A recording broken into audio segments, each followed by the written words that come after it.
дома. Сейчас дайте я другую включу музыку. YouTube, все, у меня не открывается YouTube. Да, я больше не могу включать свою коллекцию евробита, так что мы делаем вот это. Так что мы сидим под музыку из Tekken 5. Всем привет, очень рада вас всех видеть. Привет, все смотрят, привет, хлебушек. Боже мой, всем привет. Опять меня лижет, привет! Привет, Спасурянка, привет, очень рада видеть, очень рада видеть. Почему ты старая? Сама ты старая, я вечно молодая, блин. Я просто очень сильно соскучилась по этой модельке, я очень-очень сильно по этой модельке соскучилась, поэтому я решила, типа, а чё бы нет? А чё бы нет? Потому что я, как уже до этого говорила, мне кажется, у этой модельки есть какой-то свой особенный вайб, какая-то своя фишка и так далее, и тому подобное. И, блин, я так по ней соскучилась, просто капец. Так что все, наслаждайтесь, пока можете. Не, просто, знаете, я вот все жду, не дождусь, когда я смогу накопить при помощи ваших донатов, да, и так далее, на модельку от художника. Там вся ерунда, и чтобы эта художница, вот это вот, как это называется, вот эту вот фишку, вот это вот какой-то непонятный вайб, вот этой вот модельки передала на новую. Потому что я попрошу ее за пример брать именно эту модельку, когда будет. Когда я наконец накоплю на бабло. Сейчас, секундочку, дайте мне разговориться немножечко. Я все-таки на час позже начала стримить, потому что, ну, так захотелось. Воми, старая, преда. Почему старая? Молодая. Я всегда молодая, красивая и прекрасна. Чего вы тут, блин, несете?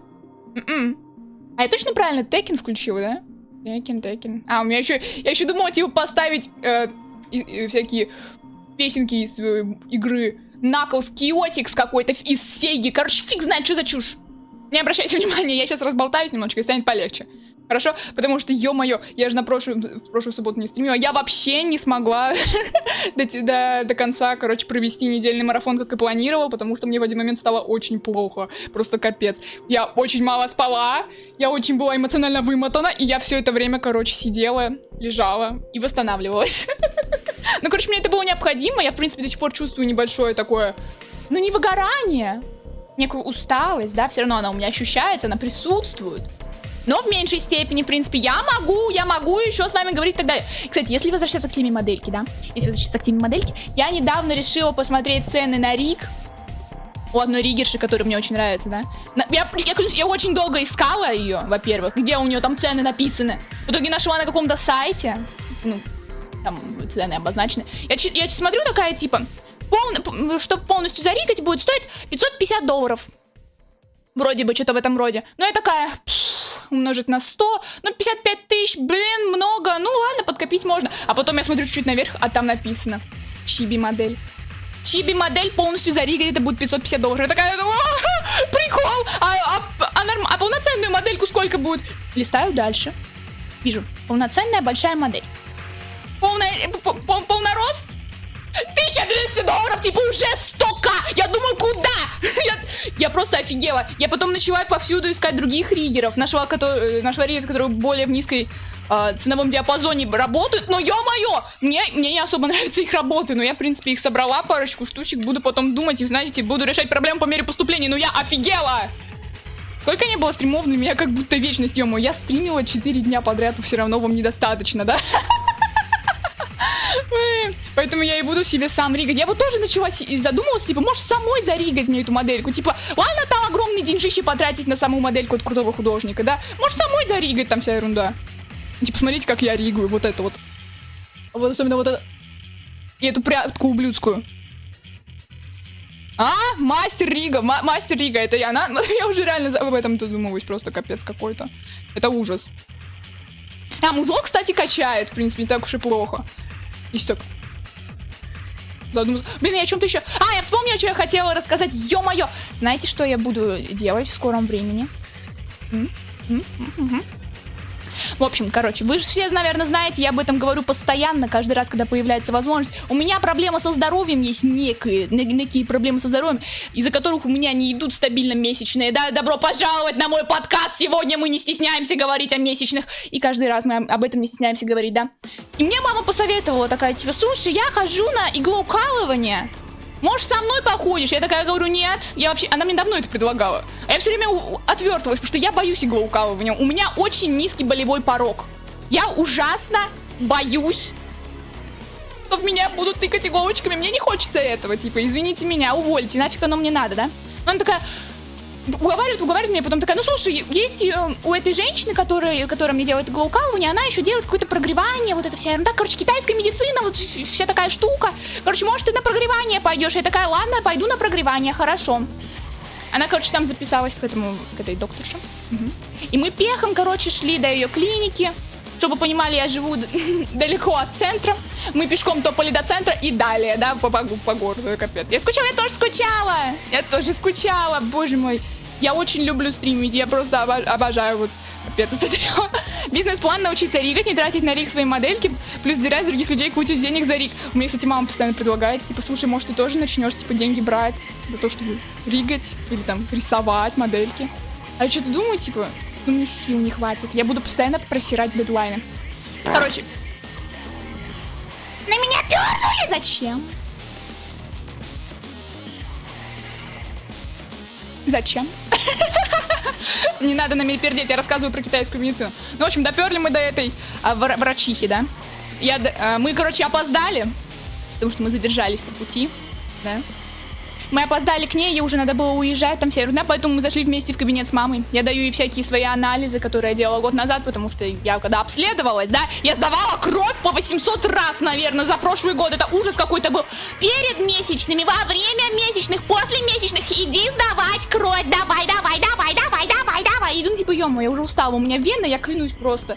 Она выглядит как, не знаю, как мальчик с жесткими веснушками. Ну, типа, вообще пипец. Меня обкололи всю. Ну, в общем, она смотрит там мои анализы, такая, вот у тебя вот это низкое, витамин D низкий, там что-то вот такая тестостерон, ну, типа, не так уж и критично. Короче, у тебя там... Что, как это называется?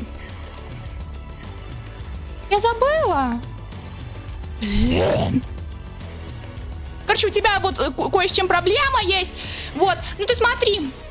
Китайская медицина предполагает, что месячная это роскошь. Она мне начинает говорить, типа, месячная это роскошь, нужно открывать какие-то чакры, что-то такая хрень, энергию надо пускать в тело. И она просто, она сказала эту фразу, типа, месячная это роскошь для тела. Я просто сижу такая, думаю, я даже этого позволить, типа, не могу.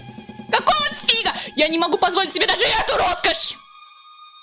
Роскошь, да вообще пипец. Давайте посмотрим. Она просто, знаете, она еще сказала, типа, вот давай ты, короче, придешь ко мне сразу после месячных, ты там созвонись со мной, когда они у тебя появятся, я тебя без очереди запишу, короче, на УЗИ к нам, вся ерунда. Я такая, да, окей, без проблем. Сейчас посмотрим, сколько у меня задержка месячных. Они, по идее, должны уже быть. Месячные могут начаться сегодня, спасибо огромное. По идее, у меня задержка сколько? Дня 3, наверное. Что такое? Короче, фиг знает. У зомби месячные, да, все еще функционирую как нормальная живая женщина, которая способна рожать, хотя это... скорее минус, понимаете?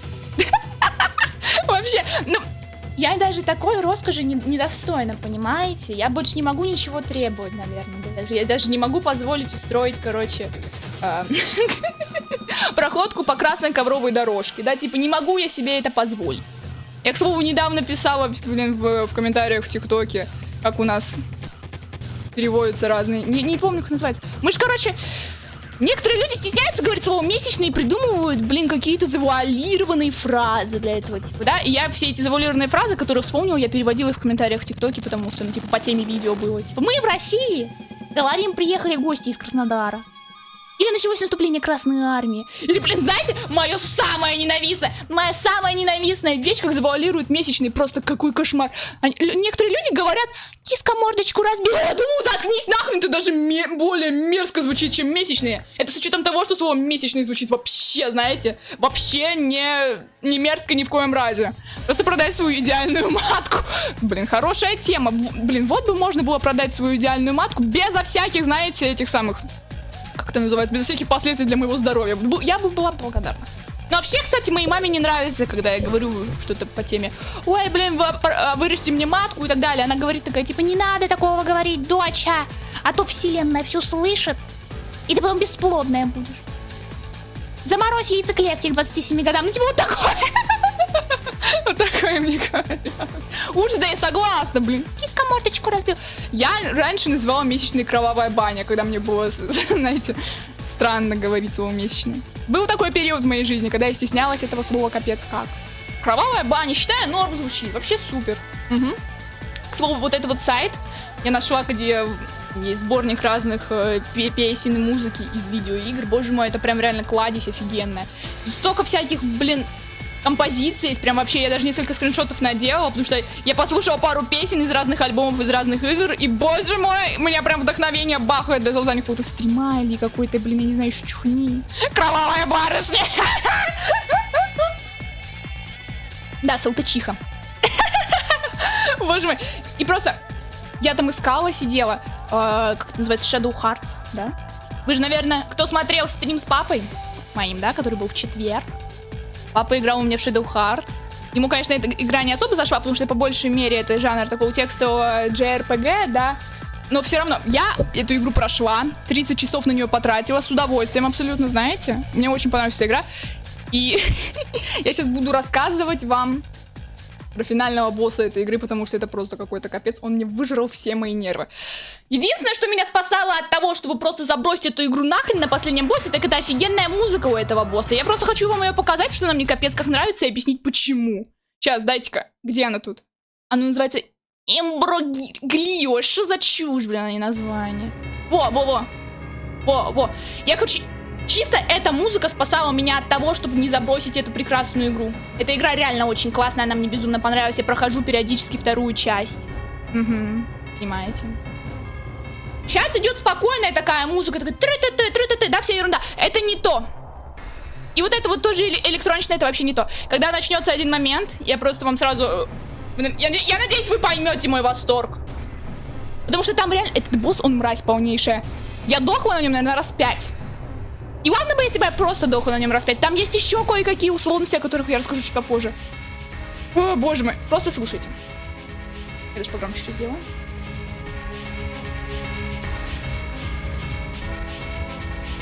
Я тоже себе погромче сделаю. Сейчас будет.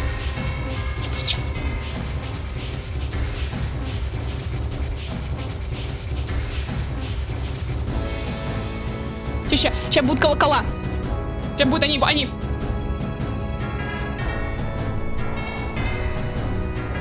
Это вообще офигенно, это из-за этого. Все. Я чисто из-за этих, блин, поганых колоколов и оставалась на финальном боссе. Хотя он меня бесил просто лютейше. Вы бы знали, сколько он меня нервов вымотал просто. Какую тактику мне пришлось придумать со своими слабо прокачанными персонажами, чтобы пройти эту игру. И сейчас. Люди вообще не должны делать из такого табу и проводить сексуальное обучение своим детям, а то больше проблем может быть, если не рассказывать. Полностью с тобой согласна, полностью с тобой солидарна, Хлеб. Но если быть честной, у меня было какое-то подобие сексуального образования в школе один раз. И, как я поняла, его организовала завуч у нас. А завуч у нас такая женщина молодая была, возможно, и поэтому она и организовала, потому что она как бы понимает, да? Нам там рассказывали про месячные, раздавали нам прокладки, какие-то эти самые, какие-то брошюрки про месячные. Типа, у меня до сих пор, кстати, они остались, по-моему. По-моему, где-то лежат. Ну, короче, не знаю, у меня, в принципе, в школе с этим проблем не было. Ладно, можно я вернусь к теме Shadow Hearts? Пожалуйста. Я очень просто люблю эту игру, мне безумно понравилась. Я из-за них подсела на RPG, и мы будем с вами проходить 10-й Final Fantasy. Это, конечно, вообще игра никак не связана с этим самым, с Shadow Hearts. Но... Просто тоже РПГшка. Сейчас, я найду Paint. Дайте мне 5 секунд. Я просто хочу вам изобразить свои страдания во время того, как я шла к боссу финальному в этой игре, потратив опять-таки на Shadow Hearts 30 часов своей жизни и 5 дней в неделю. Я типа в нее играла, блин, просто без перерыва. Так, ладно, хорошо, вот она тут у нас. Я сейчас Paint включу, и вы поймете, вы все поймете. Акена, привет! Привет, Акена, я сейчас буду рассказывать, как сильно, насколько сильно меня уничтожил просто этот самый, как его называют? Shadow Hearts, его финальные боссы. Это капец. Слушайте, чат, это я сейчас интересно расскажу. Я просто хочу, чтобы вы осознали степень моей боли. Вы слушали, как я вам рассказываю про Lifeline? Хорошо? Вы слушали, как я вам рассказываю про Lifeline, и как я ругаюсь на эту игру? Так что послушайте, как я ругаюсь и на эту. Просто потерпите немножечко сейчас. Мне просто нужно Paint вам включить, чтобы было понятнее. Потому что... О, это не то я включила. Это не то. Ты что творишь тут? Не то. А где? А где ты, мразь? Ладно, хорошо, вы сейчас видите все, что вам видеть не стоило. Да что ж такое-то? Как мне включить вам Paint? Ну ладно, вы можете видеть вот это. Вот это вот. Вам оно надо? Вам красиво? Вам прикольно? Скажите. Ладно, сейчас придумаем. Сейчас придумаем, как это можно реализовать тогда. Как бы вам показать эту всю штуку. Бам! А пока что наслаждайтесь музыкой, пока я разбираюсь, как вам, блин, все это продемонстрировать. Потому что это просто какой-то капец.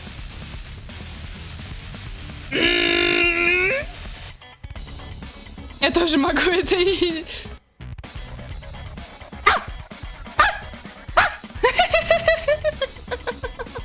Модер все видит. Модер все видит. Так, ладно, окей. Ну, пожара. Вот оно, мразь. Вон оно, мразь. Вон оно, ну хоть так. Ну, хоть так-то, ё-моё, ладно. Мне пришлось на другой, короче, экран эту всю штуку, блин, зацепить. Короче, в общем, суть в чем, да? Я, во-первых, сделаю вот так. Позорил меня ты, блин, Paint, ё-моё. Почему тебе нельзя было сразу показаться людям? Я забыл отключить уведомления на телефоне. Всем все тихо изменить. Короче, перед финальной битвой главные герои этого, блин, поганого Shadow Hearts, да, находятся на летающем этом самом, как его называют, на летающем храме. Угу. Потому что там, типа, находится, этот храм привлекает, типа, высшего бога, который уничтожит землю. Там вся ерунда. Типичные японские эти шнюшки-шняшки, да? Штучки-шняшки. Но дело в том, что в этом храме есть просто огромная куча боссов, да? Просто огромная куча. Ну, типа, я не знаю, наверное, босса там 3-4, но они довольно сложные. И победить их проблематично, да? И после победы над каждым боссом случайно плюнул на свой iPhone, ё-моё. Прости, пожалуйста. Хотя, знаете, типа, Android лучше. Появляются эти самые порталы. Чтобы мы могли вернуться на землю. Я только что нажала, блин, чтобы фиолетовая штучка была. Да ты издеваешься надо мной. Нет, оно больше розовое такое. Короче, появляются порталы. Такой вот портал. Фиолетовенький, да. Портал синенький. Портал желтенький. Они появляются после победы над боссом. Вот этот вот портальчик мы используем для того, чтобы поменять персонажей в нашей команде. Типа в Shadow Hearts можно брать только 3 персонажей в свою команду. Но если вдруг ты хочешь, ты можешь там типа поменять их всех. Я типа шла там в этой игре с Юри, главным героем, да, с Элис, потому что без Элис вы нахрен сдохнете, я клянусь. Вы не сможете пройти финального босса Shadow Hearts, если у вас не будет Элис. Качайте Элис, не будьте как я, блин, хорошо? И я брала еще Маргаретту. Маргаретта. Ну просто потому что она мне нравится. Но если честно, я бы взяла Джиндженя. Это вся ерунда такая. А вот этот синенький мы используем для того, чтобы сохраниться, да? Мы сохраняемся. Ну, типа, ну извините, вы что, хотите сдохнуть и больше, и еще раз подраться с этим боссом? Нет, конечно, вы этого не хотите. И вот это вот мразь. Желтый портал.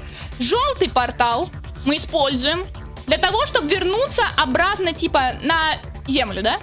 Ну, обратно на землю, там... Да твою мать, не то, земля у нас не синяя. У нас земля не синяя, дура бестолковая. Вот, на землю мы возвращаемся, да? Ну, типа... Ну, если вдруг там, я не знаю, тебе нужно в магазинчик сбегать, да? Прокачаться еще немного. Или сайд-квест какой-нибудь выполнить. Ну, условно, да? Но дело в том, что когда ты возвращаешься обратно на этот корабль, ты не начинаешь, блин, проходить это все с того места, с которого ты ушел. Да? Вы не начинаете, типа, идти с того же места, откуда вы ушли. Это так не работает. Вы телепортируетесь в самое начало вот этого огромного храма. Самое, блин, начало. И вам нужно все это пробегать заново. А на вас нападают монстры. Боссов, слава богу, нет, но все равно на вас нападают монстры постоянно. Плюс там еще на этой шняге есть просто... Есть какая-то ублюдская загадка с пространственным временным континуумом, какая-то такая хрень. Благо я выучила, где там что находится. Я смогла быстро все это проходить. Вся ерунда, да? Типа, потом проблем не возникало. Но даже дело не в этом. Извините, ребят, мне просто нужно об этом поговорить хоть с кем-то. Я просто очень понравилась мне эта игра, но все равно вот эта вся чушь, она мне выбесила до последнего. Ладно, в этом прошли боссов, да? Вы прошли вот эту вот утырочную загадку. Угу. Все вот это вот вы сделали, вы молодец, умница, держите медальку вам, да? Вся ерунда. Но дело в том, что как только вы поднимаетесь на самый верх башни, вас встречает главный злодей. Ну, типа, Роджер Бекон, да? Если вы смотрели стрим с папой, то вот этот вот почтительный джентльмен с британским акцентом, вся ерунда. Это Роджер Бейкон. Появляется он, и вам нужно с ним драться. И он является одним из боссов, да? Он сложный босс. Он типа может вас использовать какую-то силу и оставить вам только одно хп. И вам приходится постоянно использовать Элис, чтобы она хилила, да? Использовать всякие прочие хилочки в вещах, тем самым пропуская ход за персонажей, вы не делаете там этому боссу никакого урона. То есть он такую хрень вытворяет, да? Вообще. И еще может отравить или окаменить вашего перса. Если у вас там, например, нету очень крутой вещички, как крестик. У двоих персонажей из 3 у меня был крест. 3-й крест я не смогла найти. Ё-моё, я не смогла его получить. Мразь какая-то, мразство, ублюдство и вся ерунда. Ну ладно, допустим, вы победили этого Роджера Бекона, да? Вы победили этого Роджера Бекона, типа никаких проблем. Типа вот этот вот почтительный джентльмен, седой, вот тут, да, вот этот вот. Он сдох. Да? Сдох ваш Роджер Бекон. Вся ерунда. Но дело в том, что как только подыхает Роджер Бейкон, вам сразу же, без сохранения, без всего, вам дают бить финального босса. Прям сразу же. А финальный босс это тоже мразь такая, он очень сложный, там градус сложности повышается на 30-ку, я не вру. Если вы там полностью на 100% не проходите эту игру, то, блин, вы будете дохнуть много раз. Угадайте, кто, блин, не проходил на 100% игру. Я не проходила на 100% игру. Там сразу Final Boss. Сразу прям финалище, прям вообще жопа. Он мразь такая. Ты пытаешься на себя наложить какие-нибудь положительные эти самые, как это называется? Как это называется, скажите, пожалуйста. Не знаю, там повысить силу себя, повысить сопротивляемость урону. Пытаешься вот эти вот все штучки на себя наложить, а он тебе все это снимает сразу же. Вне очереди. Типа это же РПГ, каждый бьет по очереди, да? А он вне очереди такой, типа, не-не-не-не, слушай, ты не можешь повышать себе силу, мразь. Бафы, да, спасибо. Ты не можешь бафать себя, ублюдище. Ты не можешь это делать, я бог. Я не хочу, чтобы ты себя бафал, понимаете? Плюс еще, у этого утырка ХП 10 тысяч. Или даже больше, возможно, 100. Ну, вроде бы 10. Для Shadow Hearts это капец как много. Потому что, знаете, даже если вы прокачаете свой персонаж до 50, если вы будете использовать Юри, ладно, вы всегда будете использовать Юри, его нельзя не использовать. Если вы будете использовать, там, не знаю, самое сильное слияние, я уверена, ваш Юри, он все равно будет бить, там, не знаю, по 300 урона максимум. Ну, или там, не знаю, на кронях может 400 бахнуть. Вы понимаете, как долго приходится с этим ублюдком маяться? Это капец. Я выработала какую-то жесткую стратегию, чтобы... Я даже не знаю, как это объяснить, я уже даже сама не помню. У меня Маргаретта, она постоянно пропускала ходы, потому что на нее ставили окаменение, она не могла двигаться. Мне приходилось как-то через Элис все это делать, при этом всех хилить. Короче, я такую тактику придумала, тактика ублюдок, я не знаю. Вообще просто. И я смогла победить его только с 5-го раза. Только с 5-го. Но я все равно люблю эту игру, я хочу ее перепройти. Я прошла игру на хорошую концовку, потому что я замаялась. Потому что там был момент в игре. И я прям... Он произошел, и я поняла, что-то не так. Я посмотрела в интернете и такая, о, да, вот этот момент ведет на плохую концовку. Да ё-моё! Поэтому я замаялась и на хорошую потом прошла, понимаете? Вот, это все, о чем я хотела. Извините, пожалуйста, ребят, мне просто нужно было это... Спасибо за фоллоу, Сейчас, секунду, правильно прочитаю. Броколинея. Спасибо огромное за фоллоу, добро пожаловать. Знаете, что еще? Ой-ой-ой. Привет. В общем, я еще не так давно, дней несколько, наверное, дня 3-2 назад прошла Silent Hill 2. В преддверии чего? В преддверии, ремейка. Вы смотрели, там, не знаю, трейлеры, интересуетесь вообще вот это вот новостями по поводу ремейка 2-го Silent Hill? Потому что я знаю, что очень многие люди хейтят этот Silent Hill 2 ремейк. Потому что типа, ой, что рисуете? Я рисовала это самое. Я объясняла, почему в Shadow Hearts последний босс ублюдок. Ой, блин, руку себе оторвала, извините, такое бывает. Я не хотела, мне очень стыдно, типа, не хотела вас напугать. Я объясняла, почему в Shadow Hearts последний босс это главная мразь. Ой, я теперь как будто вас на руках качаю, ё-моё, как... Поиграйте в Shadow Hearts, классная игруха, ё-моё, мне она очень зашла, несмотря на своего ублюдского последнего босса. Так, сейчас. Реально, как будто на руках теперь качаю. Боже мой. Я видел новости. Ну вот просто... Да ё-мо, ладно, мне не нравится, как эти... Можно по-нормальному? Нет, не я, Моми. Мы будем качаться на твоих волосах. Все нормально. Исправила. Я в основном видела, как люди поносят этот ремейк, а особенно, как они поносят Анджелу, потому что типа, ой, блин, ее сделали толстой, или типа у нее лицо какое-то, блин, опухшее, а тело худое, что это за ерунда, испортили персонажа. А я просто, знаете, сижу, думаю, смотрю на эту Анджелу в ремейке, а в ней ничего такого нет. У меня такое ощущение, будто люди ожидают, что женщина, которая, типа, сюжет игры прошла просто через ад на земле, да, которая пережила просто, не знаю, сексуальное насилие и прочее, да, что она будет выглядеть как модель, да? Как модель с обложки Vogue. Ё-мо, вы что, серьезно? Ну, покач. Ну, чуть-чуть почухай. У меня на волосах качаюсь, получается. Да? Ну, в общем, люди начинают говорить, что типа, Анджела выглядит отвратительно, она не должна выглядеть привлекательно, ей нужно сочувствовать. Уже говорили в Оме 300 раз, но я не рада ремейку Silent Hill 2 лишь из-за того, что атмосфера просто не чувствуется с нормальной графикой. Полностью согласна с тобой, но мне было бы интересно посмотреть, как они все это переделают.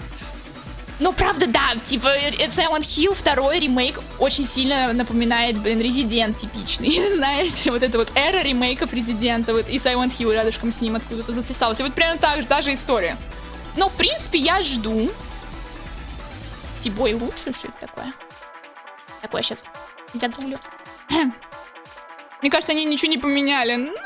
Ну, судя по тому, что я видела, да, там даже... Ой, стукнула. The Binding of Isaac. Интересная игра. Я скажу так, я не играла в нее, и не особо люблю игры, которые, типа, чрезмерно сложные, или которые тебя постоянно заставляют злиться, ругаться и так далее. Это немножечко не моя штука. Рейдж игры не. Я просто, мне периодически в ТикТоке попадается с официального... Не сложно, но просто я слышала, что это довольно такая... Ну, на нервы действует игра. Просто рогалик, да, я понимаю просто. Я слышала просто, как люди ругаются на эту игру. Именно не потому, что она отвратительная какая-то, именно из-за сложности и прочее. Но там очень много секретов, я знаю. И сюжет довольно интересный. И причем постоянно выходят какие-то обновления, да, и так далее. Ну, короче, игрой все еще занимаются, это классно. Я все еще хочу поговорить про Silent Hill, потому что есть что обсудить. Потому что я как бы недавно прошла игру, и столько всего я уже успела насмотреться, блин, столько всего успела увидеть, то в интернете, то еще где-то. Вот. Я, в принципе, жду ремейк. Так или иначе, мне было бы интересно в него поиграть. Типа, а что бы нет? А что бы нет? 8 октября выходит. Он выходит. Правда, я вряд ли смогу официально купить. Надо попытаться это сделать. Но! У меня только одна есть претензия к новому Silent Hill. И это дизайн Марии. Я не понимаю, зачем делать ее такой скромной. Типа, ё-моё! Я знаю, я просто слышала, что... Нет, вернее, я в комментариях читала, что человек предположил, что ее сделали очень такой, как это называется, скромненькой, там ее скромно такая нарядили и прочее, закрыли ее там, не знаю, части тела и так далее, чтобы люди не притирались к ней насчет сексуализации, потому что, знаете, вот это вот, типа, повесточка, ля-ля-ля. Я против сексуализации персонажей, окей. Я согласна, что сексуализировать женских и мужских персонажей это не ок. Но... Сексуализация и сексуальность — это разные вещи, как ни крути. И иногда сексуализация, она работает. Она работает в играх или в других медиа, если этому есть причина, объяснение. И за персонажем, зачастую женским, кроется нечто большее, чем просто его тело, знаете. И если это объяснено там сюжетом и так далее. Я знаю только 3 примера, блин, адекватной сексуализации. 3. Это Байонетта. Потому что она, в принципе, идеально вписывается в роль такой, типа, соблазнительницы там и так далее. Она же вроде еще ангел, да? Это типа как контраст работает, что-то в этом роде. Фиона Белли из Hunting Ground, а.к.а. Демента, да?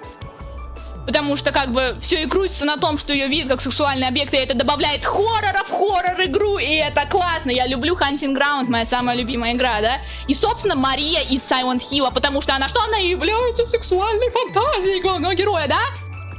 Но в ремейке ее сделали какой-то скромницей, ей даже макияжика яркого не завезли, и она выглядит чрезмерно молодо. Чрезмерно молодо. Разве там им не тридцатник с чем-то должен быть? И Джеймс, и Мария? Разве не? Почему она выглядит настолько молодо? Мне это вообще не понятно. Потому что оригинальный Silent Hill, она выглядит как женщина средних лет. Ну, типа... Это все равно... Не, даже, знаете, я похвалю Silent Hill 2 оригинальный. Потому что, блин, сексуализируя Марию, они не сделали какую-то базовую сексуализацию. Знаете, типа, сестра мне это сказала, мне очень понравился ее стейтмент, что ее не сделали прям типичной сексуализированной куклой для игрока. Ее сделали сексуальной для главного героя Джеймса, понимаете? У нее нет каких-то, я не знаю, огромной жопы, огромных сисек, которыми она трясет, там вся ерунда. Нет! Она просто очень красивая женщина с типичными женскими формами, и все. И Джеймс видит ее сексуальной. Но в ремейке я этого не вижу. Я не вижу в ремейке этого. Понимаете? Я уже боюсь фандом Сайлента, они у меня ассоциируются с ХЗ-фанатами Егора Летова. Есть такое. Я тоже фанат Егора Летова, боюсь. Привет, сексуалка, привет, хлебный. Мария, думаю, даже не сексуализирована, вот именно. Ну, просто она сексуальная. Опять-таки, сексуализация и сексуальность — это разная вещь. Она сексуальна только для Джеймса. Вот, я про это и говорю. Обычная игрока, я думаю, она могла бы оттолкнуть поведением, но хозяин я не могу. Не, просто даже, знаете... Я вот, наверное, из-за того, что говорила очень часто про Silent Hill, меня подслушивал мой телефон. И мне очень часто стали попадаться видосы в ТикТоке по Silent Hill. И там был какой-то эдит. Или просто выкройка этого финала, да, грустный вот этот момент финальный. Блин, боже мой, мне музыка это бесит, да ё-моё. Давайте следующее, а? Спасибо огромное. Что я там говорила? Пару мгновений дайте, я вспомню.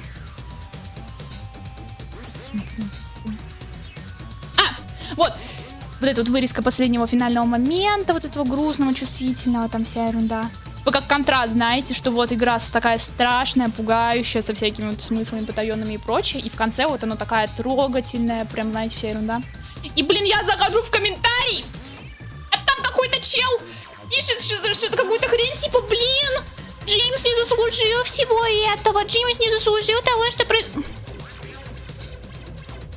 Я об этом челе думаю сегодня, ну, блин, как можно быть таким тупым? Вот именно, типа, как можно писать, что, типа, Джеймс не заслужил то, что с ним случилось? А?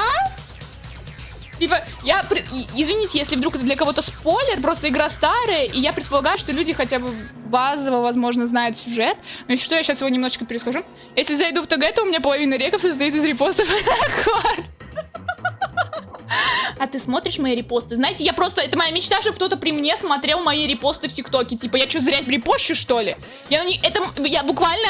Это моя личность в репостах. Типа, если вы хотите знать, кто я, посмотрите, блин, мои репосты в ТикТоке. Просто дело в том... Вот если возвращаться к Silent Hill, я буду долго про это говорить, знаете, потому что я поиграла в игру один раз, и мне, в принципе, она понятна.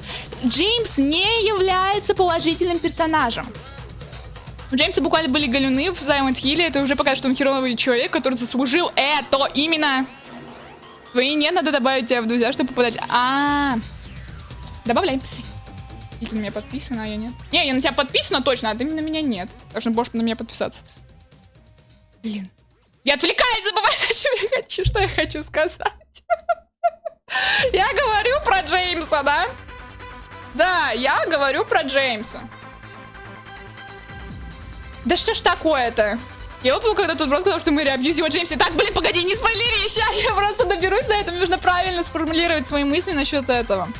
Просто Джеймс, он является и одновременно и хорошим персонажем, и одновременно и плохим. То есть, как бы, знаете, нет, он не хороший, ладно, я не буду использовать это слово. Он тюфяк.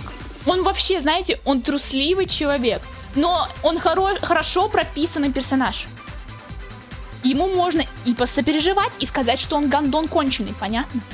Все это можно сделать легко, потому что персонаж написан хорошо. Угу. Я дошел готовить и есть, буду смотреть с телефона, но почти не писать хорошо. Пока что слушай про то, как я говорю про Джеймса. Просто сам факт того, что у него были галюны в Silent Hill, как написала моя сестра, уже показывает то, что он человек нехороший. Да? Потому что Silent Hill, он проецирует человеческие грехи и заставляет человека проживать их. И он проживал эти грехи, потому что он натворил ужасную непоправимую вещь. Да? И, внимание, спойлер для тех, кто не играл Silent Hill, там ла-ла-ла-ла-ла. Особенно, если мои родители смотрят, пожалуйста, выключите нафиг стрим на пару мгновений, потому что я сейчас скажу главный спойлер. И я не хочу, чтобы вы это знали, я хочу с вами какой-нибудь видос посмотреть. А, блин, YouTube заблокировали. Ладно, насрать. Он убил свою жену, да? Мэри, которую он искал по всему Silent Hill, потому что Silent Hill ему нашептал, типа, вообще-то жена твоя 3 года назад умерла, иди ищи, ла-ла-ла. Но он заслужил то, что с ним произошло. Его нельзя обелять, этого персонажа. Он не хороший. Он не хороший. Он не черный, не белый, он серый, понимаете? Поэтому тот чел, который написал просто в этом комментарии: ой, блин, мой Джеймс мальчик не заслужил. Это он еще как заслужил то, что произошло. Он убил свою жену. Но ему и посочувствовать можно, потому что он хотел вернуть свою жизнь обратно. Потому что Мэри его, можно сказать, тормозила. Она болела, она была просто в предсмертной истерике постоянно. И просто тот чел реально, он написал, типа, вот Мэри его абьюзила, вся ерунда. Где нахрен это было показано или сказано? Тот факт, что Мэри орала ему, типа, блин, иди свали нафиг, Джеймс, иди, ну вообще уйди. Вот вся ерунда, типа, боже мой, она болела, она точно знала, что она умрет. Она видела, что Джеймс рядом с ней страдает и хотела его оттолкнуть, но при этом Джеймс ей был нужен, она его любила, и он любил Мэри, но все равно пошел на этот шаг, чтобы вернуть свою жизнь. Ёма! Она не абьюзила его, она просто пыталась его таким образом как бы от себя оттолкнуть. Но опять-таки, ее больное сознание в больном теле не могло нормально это все правильно выразиться. Она хотела, чтобы он жил своей жизнью, но вместо этого она не сказала это прямо, она его отталкивала. Понимаете? Нельзя обелять Джеймса! Нельзя! Бедный мальчик Джеймс его абьюзила прикованная к кровати жена, которая без 5 минут мертва. Она чуть-чуть повысила голос на него, и то даже не сказала ему ни единого оскорбительного слова. Реально. Реально. Боже мой, меня тут чел так выбесил. Просто капец. И он, причем, он реально стоит. Он прям, я читала ветку комментариев, типа, где ему отвечали, типа, что за хрень ты несешь? И он прям стоял на своем. Он прям стоял на своем. Ему так хочется обелить Джеймса. Или ей, я не знаю. Он ужасный человек. Понимаете? Его нельзя, ему нельзя говорить, типа, он этого не заслужил. Все он заслужил. Все он заслужил. Лора, блин, никого не видела в Silent Hill, потому что она ребенок, и у нее нет грехов. Все остальные что-то видели. Понимаете? Потому что они все грешны. Угу. Я, кстати, буду еще проходить DLC с Марией, но пока что я решила, что мы с сестрой поиграем еще и в 3-й Резиденс, хотела сказать, Silent Hill. Это, может, диск скачала, там вся ерунда. Вот мы начинали с сестрой проходить, я скачала диск, короче, виртуальный с русской озвучкой от что-то там Game Voices. В принципе, мне понравилось, но все-таки мы с сестрой решили, что... Вернее, я решила, а сестра поддержала, что лучше уж с оригинальной озвучкой. Потому что изначально я скачала с оригинальной озвучкой, вся ерунда. Но я не нашла там вкладку субтитров. И без субтитров было немножечко проблематично понимать, что там происходит, потому что иногда там мямлять что-то на английском своем, да. Типа я английский знаю, но иногда не всегда понятно. И иногда, знаете, не хочется понимать, напрягать свой мозг и слушать что-то на английской речи. Да, на английском говорении и песнопении, да. Вот нафиг оно надо, если есть субтитры. Угу. Что я еще хотела сказать?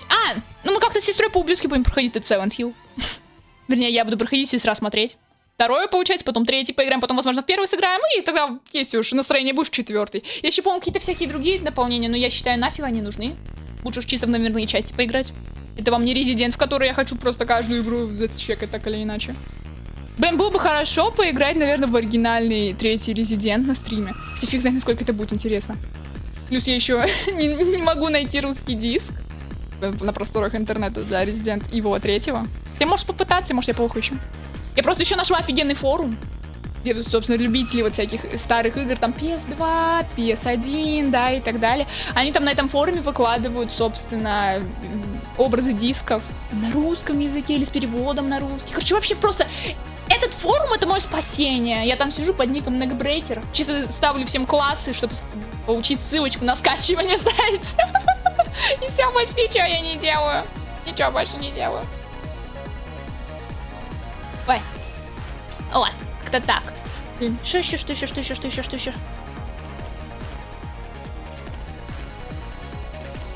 Я что-то еще хотела рассказать, я забыла, что.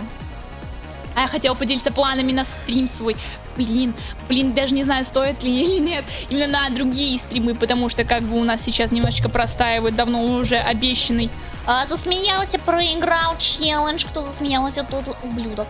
Я бы на того чела посмотрела, если бы он слег смертельно болезнь 24 на 7, чувствуя боль, кашля, я перед этим видел, как его любимый человек начинает его потихоньку ненавидеть. Это вызывает вину, беспомощность, самоненависть, да. Еще ты начинаешь казаться обузой для другого человека и так далее. У меня пролагал стрим, у меня тоже все пролагало в OBS, типа это вообще капец какой. Что происходит? Меня банят за мою красоту, да? Меня банят, это что за мою красоту? Это капец какой. Ладно, хорошо. У меня еще всякие вот появились идеи. Есть и появились, там вся ерунда. Но я не знаю, когда и как я смогу их реализовать, потому что, знаете, у меня идеи, они зачастую такие, типа... У меня вспышка есть идеи, типа, ё-мо, вот это вот можно было бы сделать вот в этой эстетике, вот так вот это все можно было бы сделать, можно еще нарисовать модельку вот такой вот, типа. А просто дело в том, что у меня зачастую мои идеи, они заканчиваются максимум, знаете, на интро. Какое-нибудь, типа, крутое интро, начало такое, показываю модельку, а что дальше? Типа, зачастую у меня как-то так идеи появляются. Я просто не понимаю, а что на стриме тогда делать? Типа, надо что-то крутое придумать, наверное, да? Потом такая, блин, а что делать? Фиг знает. Смотри, чтобы тебя не посадили из-за нового закона РФ про трэш-стримеров. Боже мой, я не жру говно и не заставляю людей это делать. Вы можете, конечно, поспорить, но нет, я этим не занимаюсь. Типа, меня, по идее, не должны привлечь по этому закону. Пожалуйста, не надо, я хорошая девочка. Я живу с родителями, я их очень люблю. Все, пожалуйста, я прощена, да, никаких грехов. Все. Мне, кстати, иногда появляются идеи сделать, не знаю, как-то... Как это по-русски? Скажите, пожалуйста, прочитайте мои мысли. Будьте так добры, мне очень тяжело. У меня иногда есть желание просто сделать, знаете, какие-нибудь сиквелы своих стримов. Типа, Свой мечан! там вся ерунда. Жрет говно только чат, простите меня, очень грубо было, извиняйся перед моим чатом на коленях. Поняла?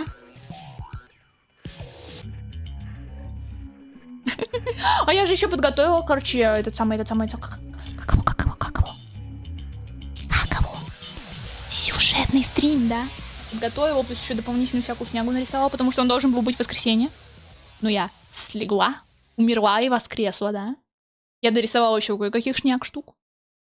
Кое-какие дополнения скачала, блин, на OBS. Все, ерунду сделала, потом такая, нет, все, goodbye, да. А в чем она не провалила? Я один такой, ты у нас один копрофилыш, тут Привет!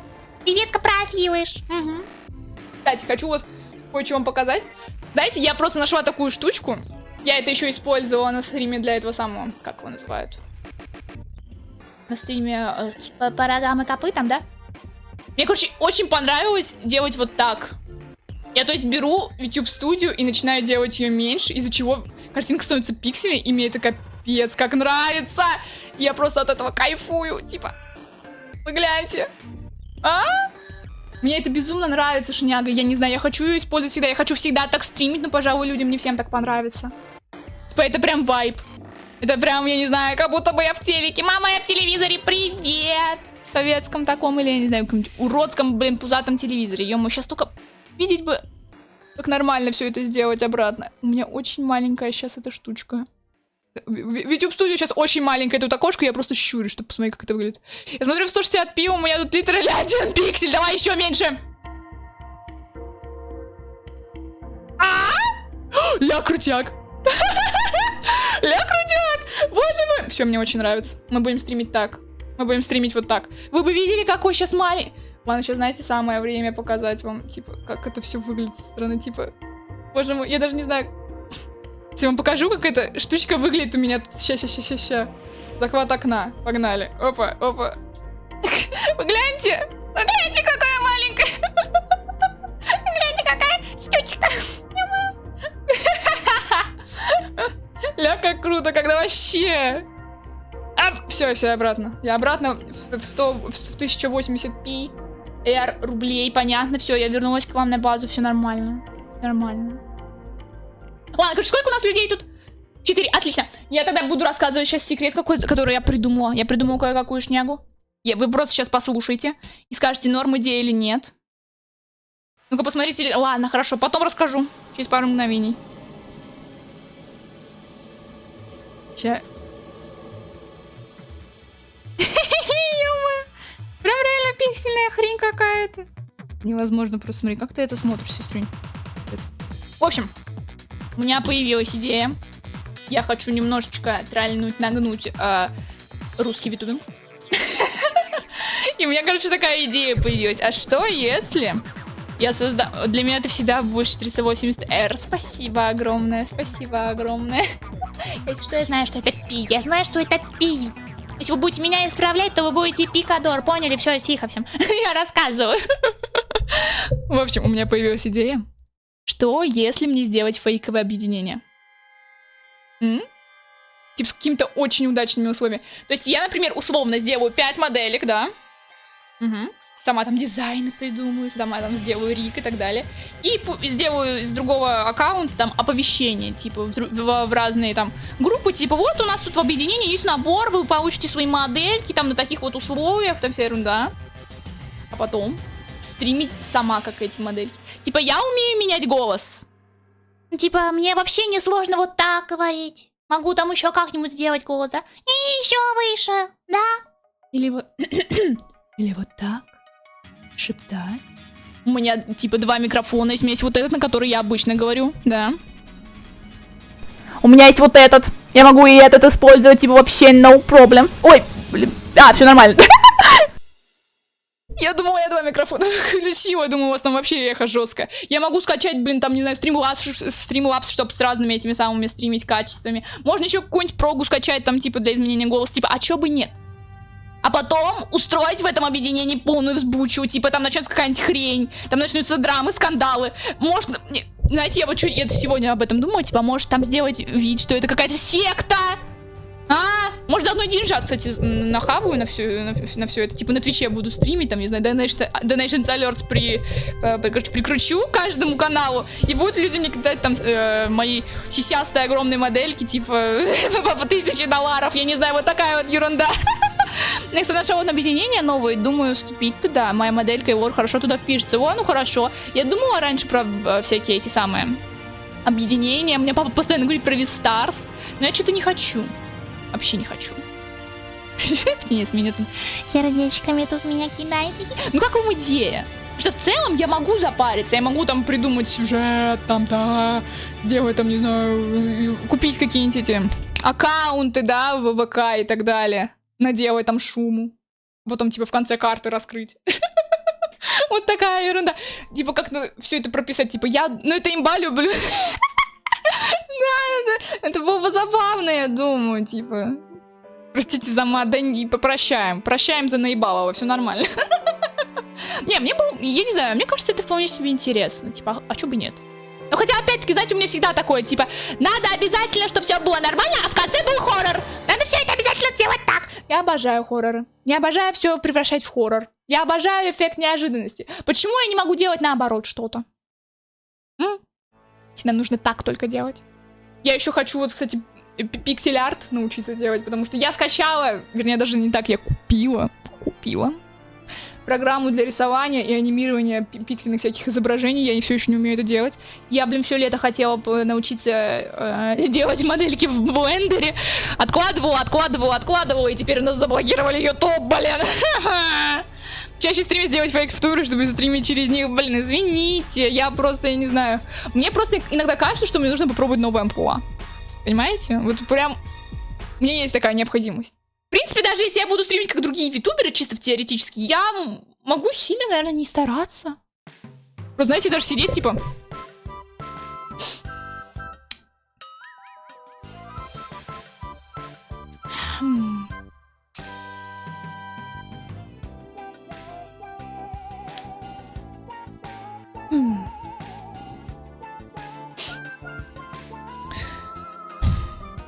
Вот так могу сидеть. Знаете, типа, вообще могу сидеть, не разговаривать, типа, все нормально. Может, свой зритель тоже найдется любитель немых девочек. Я не знаю.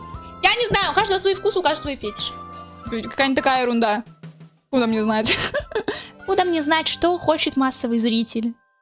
Я буквально плохо зариганная витуберша. Вся ерунда. Боже мой. Мне все еще горит... Не горит. Мне все еще есть желание Еще есть желание сделать какую-то игру. Мне все время хочется вот прям, наверное, какой-то прям жесткий интерактив с чатом сделать. Но я не всегда понимаю, как это можно реализовать. Вернее, даже так, не так. Я вообще не знаю, как это реализовать. Хотя очень хочется. Я пробовала, знаете, пытаться хотя бы даже легкий код освоить. У меня не получилось, я вообще слишком бестолковая для кодинга, да. Поэтому я могу использовать только PowerPoint. А через PowerPoint тоже надо придумать, блин, что и как сделать, чтобы это было более-менее интересно. Потому что у меня есть идея, но я такая, типа, о, либо это будет выглядеть максимально статично и плохо, либо я потрачу всю жизнь на это. Что за чушь? Мамина обещала мне проходить игры вместе сразу после того, как она закончит самыми ответственными делами. Прошло 2 месяца, и ничего, он ли Silent Hill 2 сюжет, который мы уже до этого знали. Блин, дико извиняюсь, у меня просто очень сильно выгорание было. Нет, не выгорание, это фу, нет у меня еще такого. Я его предчувствую периодически, но его еще нет. Я очень уставшая просто. Я хочу в будущем сделать необычный ютуберский ак и стримить через него с ТТС-говорилка, чтобы никто не знал, что это я. У меня, кстати, постоянно тоже такое желание есть. Типа, знаете, я и так, как бы так сказать, нишевая мразь такая, знаете? Типа, меня не то чтобы много людей смотрят и знают, да. Мое имя не вертится на устах людей. Никто вообще понятия не имеет, блин, кто я, что я и зачем. И ну, иногда прям хочется, знаете, сидеть так и, типа, блин, вот бы исчезнуть. А вот бы сейчас стримить. Но никто бы не знал, что это я. Типа, ё-моё, тебя и так никто не знает, девочка, успокойся. Как же я люблю второй аккаунт и делать с них всякую дичь. Да, мы же с тобой тоже стримим. Примерно по такому же принципу. Типа, блин, никто не знает, что это мы, хи-хи-хи. Все ведутся, я что, такой хороший актер? Я не знаю, я, кстати, боюсь, что если я все-таки сделаю это фейковое объединение ютуберское, то люди такие, о, ну голос и манера говора чрезмерно одинаково. Мне ничего, придется делать какой-то акцент. И что? Актриса феминитив, мужики все засад, занята моя кровать. Ой, боже мой, занята моя кровать. Блин, сексо вообще клевая женщина. Если вы не знали, послушайте, блин, секс-ликбез, ее песню и учитесь лучшему, мальчики, понятно? И девочки, да, она про всех поет. Про целых 2 гендера. Извините меня, Альбина Сексова, а где про 3-й гендера? Я, кстати, пыталась всяческим образом вернуть YouTube к жизни. Я использовала разные лайфхаки, чтобы добиться того, чтобы чтобы хотя бы один видосик загрузился на YouTube. Я уже 2-й день живу без YouTube. Мне грустно, мне плохо. Я смотрю аниме теперь, а не видосы английские. Понимаете, насколько все плохо? Я смотрю чобитов. Я, знаете, не говорю, что, типа, с претензией, типа, фу, чобиты. Нет, чобиты прикольное аниме. Ну просто сам факт! Я вернулась к просмотру аниме, потому что мне заблокировали YouTube. Вы этого хотели, а? Или что? Просто я пыталась там, знаете, через Discord смотреть. Сначала работало, теперь не работает. Я пыталась там, не знаю, я видела, как люди такие говорили, типа, включите Рутуб, включите рандомный видос, поставьте на паузу, и у вас будет нормально работать YouTube. Я попыталась. Это ложь, это неправда, идите в жопу! Это так не работает. Я пыталась. Но я не знаю, придется VPN скачивать. Придется бить людей палками, потому что мне больше нет. Что мне делать? У меня YouTube только на телефоне работает. Ну, у меня, в принципе, тоже он раз через раз работает. Но я все равно не смогла посмотреть сегодняшний 3D-дебют на Рис Рейвенкрофт из Хололайва. Понимаете, что я пропустила? Я пропустила, блин, уже 3D-дебют Шиори и 3D-дебют Бибу. Че мне еще? Что, если я пропущу 3D-дебют завтрашний Фувамоку, я буду стрелять! Вот такую музыку, блин, да, офигенно, спасибо. Вы только что мне металл врубали жесткий. Почему именно сейчас? Вы такие ля-ля-ля-ля. Идите в жопу, а? Это я не вам, чат. Это я не вам, это я музыке. Я, наверное, с него ничего не смотрела с телефонами, что ж придется привыкать. У меня очень классная идея для имени и модельки, что хорошо будет вписываться в эту таинственность, но не могу спойлерить, чтобы ты стала моей фанаткой номер 1 и не знала, что это я. Ой, блин, удачи, я вообще стримеров не смотрю. Так что... Это прям такой какой-то парадокс. Я сама стримеров не смотрю, но я сижу такая, типа, о, да, я, кстати, стример. Вы все должны меня смотреть, кстати. Понятно. Всем все ясно, ё-моё. Блин, что еще? Мне почему-то кажется, что я хотела про большие вещи рассказать, прям вообще. Не, я больше не помню. Аж музыка началась такая. У мониторе дырявый мозг. Из него все вытекает. Она тупая. безмозглая мразь. Вот это да. Спасибо огромное. Это, знаете, это как песня, по-моему, из Скайрима. Если ее слушать, то там кажется, что поется, типа, погоди, погоди, на часы посмотри. Вот это то же самое у меня сейчас было с этим, блин. Не знаю, до сих пор о Silent Hill думаю. Фиг что. Да я не знаю, я не могу сказать, что я стала фанаткой Silent Hill. Я, в принципе, понимаю, почему это произведение, да, считают легендарным. Эту игру считают легендарной, там все равно, да, потому что реально очень хороший сюжет. Второго именно. Очень интересные персонажи, очень интересные темы там поднимаются, которые я до этого не видела раньше, чтобы поднимались в видеоиграх, типа, я не знаю, называется... сексуальное желание невосполненное. Вот, типа, я такие темы никогда не видела, чтобы в играх поднимались, типа. Так что это прям что-то такое. Интересное, новое. Даже для своего времени, наверное. Хотя, насколько я знаю, Silent Hill в свое время, как только он вышел, он, типа, либо то ли провалился, то ли вообще не оправдал каких-то ожиданий Konami, там вся ерунда. Но по итогу там легендарным стал. Я тоже не особо зафанатела, все-таки у меня основной ФД это Resident. Мне нужен новый ФД. Мне нужен новый фандом, мне нужны новые гиперфиксы. Я, знаете, я вообще не та женщина, которая жестко влюбляется в кого-то во что-то. Если я это делаю, то я это делаю надолго и прям трындец как... Прям капец. Что со мной происходит? У меня пахнет гормон. Но я потихонечку начинаю оставать к Леону, я почти год, наверное, месяцев 8, короче, сидела на этой леоновской игле. Я потихонечку начинаю остывать, мне нужны новые эмоции. Все знаете, типа, это есть... в одном сериале, «Секс в большом городе» называется, говорили такую фразу, что... Или вообще это в целом такая фраза существует, что муки расставания равны половине счастливо проведенного вместе времени. Судя по всему, мне нужно будет оплакать вот это мое расставание с Леоном Кеннеди. Перед тем, как я снова втюхаюсь в какого-нибудь ненастоящего персонажа, потому что мы реальные мужики. Извините, конечно, при всем уважении, сосите! Ну и чем мне больше достанется, да, блин, на здоровье. За него еще дерутся половина женского населения Земли, слушай. Угу. Понимаешь? Так что я тебе желаю удачи не умереть в этом ужасном женском коконе. Прекрасно. Я бы хотела в женский кокон. Ну, бывает. Я вообще... Ё-моё, это что тут у нас? Блин, Tekken 5 прикольные вообще эти самые звуки, музыка, офигеть. Мне папа говорил, что Tekken клевая игра. Типа он как-то, я как-то в какой-то видосе, что ли, упоминалась, он такой, типа, о, Tekken класс! Ерунда. А я, типа, я за Tekken вообще не шарю. Я бы хотела очень сильно научиться играть в какие-нибудь файтинг игры. Типа, я периодически скачиваю их. Знаете, типа, о, выглядит симпатично, о, выглядит прикольно, там вся ерунда. А что за музыка? Дайте мне что-нибудь милое. Вернее, не милое. Вернее, вот такое. Спасибо. Спасибо огромное. И я пытаюсь научиться. Я смотрю вот эти вот всякие мув-листы, я пытаюсь повторить их, а комбо не получается. Я вообще не выкупаю, как это все должно работать, как люди учат комбо для файтинг-игр. Я пыталась так в The King of Fighters поиграть, у меня не получилось. Какая-то игра от Capcom тоже была, у меня сестра в нее играла, тоже не получилось у меня нифига. Ты не играла в Beat'em Up по Half-Life? Я хотела, но нет, по итогу не играла. Ну, я не знаю, я просто хочу в какие-нибудь классические именно попробовать файтинг игры. Кроме Mortal Kombat, знаете, хочу быть не такуси, не хочу там в Mortal Kombat играть, знаете. Я хочу попробовать поиграть в Dead or Alive. Я пробовала играть, по-моему, во вторую часть, на вторую PlayStation. Боже мой, я вообще не понимаю. Я там всех побеждаю, я не понимаю, как я это делаю. Что за чушь? Я хочу уметь правильно, круто играть в, блин, файтинг игры. Я считаю, это вообще такой флекс. Извините за такой жаргон, но я считаю, это вообще так круто. Если человек мне скажет, типа, о, я очень круто играю в файтинг игры, но если что, я буду тебе поддаваться, если мы будем играть вместе, то, блин, я его зацелую прям там. Потому что это очень круто. Я реально не понимаю, как это делать. Там, типа, смотришь вот эти вот файт-листы, вот это все списки комбо, как это делается, все. Типа, стик туда, вот эту кнопочку сюда. И я не понимаю, это надо прям быстро делать. Я правильно стик повернула? Достаточно долго мне надо стик держать. Типа, я вообще не понимаю. Я пытаюсь все делать быстро, не работает. Пытаюсь делать медленнее, осознаннее, не работает. Пытаюсь там периодически какие-то кнопочки нажимать, типа стик задержал и потом быстро кнопочки нажал, да? Не работает. Я не понимаю, что за хрень. Меня обманывает жестко файтинг-лист. Или что? Комбо-лист.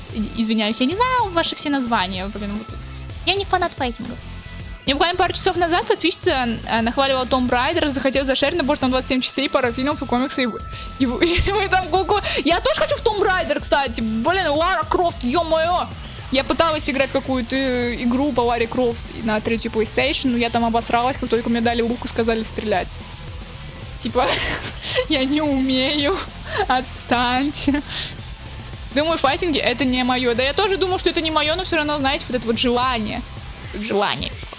Вот в Dead or Alive там такие красивые девочки, там есть Мэри Роуз. Там есть Мэри Роуз. А мне очень нравится Мэри Роуз, боже мой. Чисто из-за нее хочу. Сейчас, я даже найду Мэри Роуз.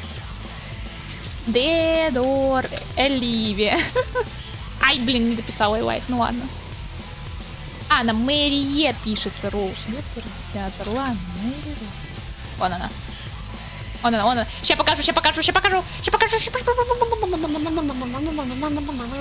О, Лара, в детстве кучу игр по Ларе играл, мне отец скачивал. Блин, я очень хочу зашарить. Она очень крутая женщина. И ее играла моя любимая Анджелина Джоли в одном из фильмов, так что это вообще супер. Вот, Мэри Роуз. Вы гляньте. Вы гляньте на эту девочку. Открыть картинку в новой вкладке. Ё-моё, покажите мне. Да ёперный театр. О, качество отменное, вообще супер. Выколи глаз себе, мразь. Я смотрела Лару. Блин, я не смотрела ни одного фильма по Ларе. Я чисто, как я и сказала ранее, только играла в эту самую половинку в какой-то версии на PS 3. И все. Мэри Роуз. Ну гляньте на нее. Гляньте на нее. Скажите, что вам не захотелось поиграть в Dead or Alive. А после этого... Есть фильм по Ларе? Да. Да, конечно, есть. Я же сказала, ее там играет эта самая Анджелина Джоли. Сейчас давайте даже тогда, раз уж мы здесь. Tomb Raider. Нос чешется, почесала. Анджелина Джоли, вон она. Ты не видишь, что ли? Вон она. Да, фильм по ней. Не по Анджелине Джоли, а по Ларе Крофт. Вон. Угу. Вон она. Прикиньте, не знаю там. Ща. Да какая Джоли классная. Какие-нибудь кадры из фильма есть? Ну да, вон тут есть. Вон тут какая-то буддистка. Хорошо, круто. Чё, наряженная? Короче, да, конечно, есть, ё-моё. Угу. Красиво, конечно, это женщина. Женщины, знаете, автоматом красивые. Тут уж вы даже со мной не посмеете спорить. Тут даже вообще вы не можете сказать мне слово поперек. Я люблю, кстати, Анджелину Джоли в этом самом... И в фильме «Потерянная жизнь». Сейчас я очень давно хочу пересмотреть этот фильм. Там она тоже играет. Сейчас покажу. Girls Interrupted, блин. Капец, она, конечно, название на английском. Типа, знаете, я даже видосик видел какой-то в ТикТоке, типа... Девочка, поздравляю, тебе 15 лет, выбирай личность, на которую ты будешь базировать. Выбирай персонажа, на котором ты будешь базировать свою личность. И там была вот эта вот женщина, которая... Которая играла Анджелина Джоли. Она там наркоманка, вообще просто какая-то отбитая. Вся ерунда. Есть только красивые девушки и те, что не знают, что они красивые. Согласна, полностью с тобой согласна. Полностью с тобой согласна. Ну, «Потерянная жизнь» — это просто суперский фильм. Мне он очень понравился. Довольно грустный такой, вся ерунда. Но мой самый любимый фильм, я уже, по-моему, про него рассказывала. Блин, если я про него не рассказывала, то, наверное, меня заменили просто. Боже мой, «Пробуждение». «Пробуждение», не помню, 1900 какого-то 90-го, да? Сейчас посмотрим. Да, с Де Ниро, вон она, мой любимый фильм. Мой любимый фильм. Я фильмы вообще не смотрю, я в последнее время тоже не смотрю. Но просто у меня был период времени, когда я там периодически что-то посматривала. И сериалы. Я «Секс в большом городе» досматриваю. Типа, вот, «Пробуждение». «Пробуждение», мой любимый фильм. Прям вообще. Я его очень люблю, он очень классный, типа. Посмотрите, там жизнеутверждающий, там вся ерунда. Я просто очень сильно не люблю фильмы, знаете, которые такие... Ну, чрезмерно грустные или жестокие. Типа, я не хочу смотреть, как что-то плохое в мире происходит. Мне нужны няшки, лавки, обнимашки, понимаете? Угу. О, привет, Кристал! Мой мир поделился на разных мира. Я только что узнал, что был торец от слова болтать. Вот именно, слушай, я просто филолог по образованию, которого у меня нет. Красный диплом, да? Красный диплом, прям месячный, про который мы говорили в начале. Понимаете, все, стрим зациклился. Все, понимаете, вы можете мне доверять. Можете мне доверять. Я только в YouTube залипаю теперь по Боже мой, будешь прям как я, блин. Привет еще разок, Кристал, мы обсуждаем тут фильмы. Не, еще фильм. Еще фильм. Ворон 1994 вроде, да? Ой, блин. Кадры. Ворон. Во. Этот актер умер во время съемок фильма, в него влетела пуля, и он умер в больнице. Вау, я, собственно, из-за этого и решила посмотреть. Собственно, из-за этого я решила в свое время посмотреть «Ворон», и в последний раз я смотрела его несколько месяцев назад, и всего я его посмотрела, по-моему, раз 6. Я веду заметки. Это огромный список фильмов. И... Сейчас. «Ворон» я смотрела раз, два, три. Да, 6 раз. Прикольно. Да, я смотрела, блин, 6 раз «Ворон», мне безумно понравилось. И что я еще смотрела? По-моему, я там упомянула «Потерянная жизнь», да. «Пробуждение». «Завтрак у Тиффани» я посмотрела 1 раз. Чисто из-за, блин, главной актрисы. Из-за Хепберн. У нее фамилия Хепберн. Я не помню, блин, как у нее имя. Да ё-моё, не хочу на тебя смотреть. Ты очень красивый и вообще. И... Да, вся ерунда, ну подожди, не до тебя. Тушоночка, привет. Может, ты когда сказала, что начала оставать к Блевону, у меня аж сердце ёкнуло, не надо было, у меня был хэшбэк. Но моей подруге первый закончился фиг на Ван Витмарк, и я осталась потом подойти как изгоевич, не оставляй меня одну, я не оставлю, не переживай. Может, вам надо сделать паузу в отношениях, все наладится. Может быть, что-то я хотела. Ладно, «Завтрак у Тиффани». Это, короче... Одри Хепберн ее звать. Ё-моё, Одри Хепберн в «Завтрак у Тиффани». Лилия навсегда... О, боже мой, Лилия навсегда. Это такая депрессивная шняга. Это тот самый тип фильм, который я ненавижу, но я смотрела в свое время, потому что, блин, мне хотелось страдать. Лилия навсегда, это реально... Этот фильм, он просто может вас уничтожить нафиг. Я не могу сказать, что он меня уничтожил.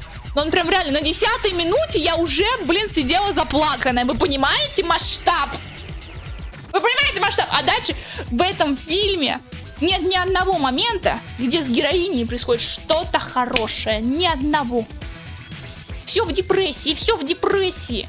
Везде тлен, везде жопа, везде несправедливость. И самое ужасное, я ненавижу, когда что-то несправедливость происходит. Типа в реальной жизни у меня это прям вообще... Дарктанан, привет, я тут ругаюсь. Я вообще ненавижу несправедливость. Типа вся ерунда. Мне мама говорит, что это у меня от папы. Ну, типа, семейно. Я прям очень плохо это все переношу. Типа, если что-то несправедливое происходит. А этот фильм, это прям эквивалент слова несправедливость. Лилия навсегда, Лилия forever, понимаете? Ой, какой кошмар там происходил, прям вообще ужас. Если вы в депрессии, если вы беременная женщина, если вам плохо просто морально, то не смотрите, пожалуйста.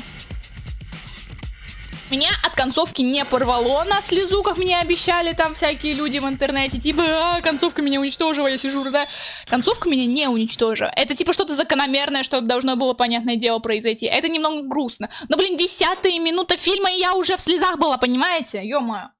Так, «Блондинка в законе». Ладно, тут я просто смотрю этот самый свой список фильмов, которые я смотрела. Я просто веду учет, да. Блин, «Блондинка», ну чисто фильм на разок, знаете, это вот именно тот типаж фильмов, который я обожаю, которые просто такие забавные, смешные, типа с легким юмором или просто какой-то буфонады, некой, ну ладно, там нету буфонады, она просто забавная, типа «Блондинка в законе». Типа я советую посмотреть этот фильм просто, знаете, чтобы расслабить мозг. Типа, ё-моё, ну вы гляньте на эту красоту! Типа, как можно после вот этого не захотеть посмотреть этот фильм?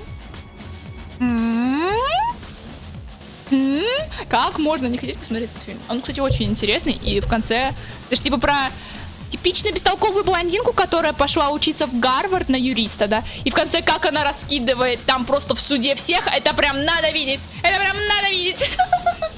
Я себе в избранное ФТТ кинула видос с фильмами, которые убивают морально. Зачем?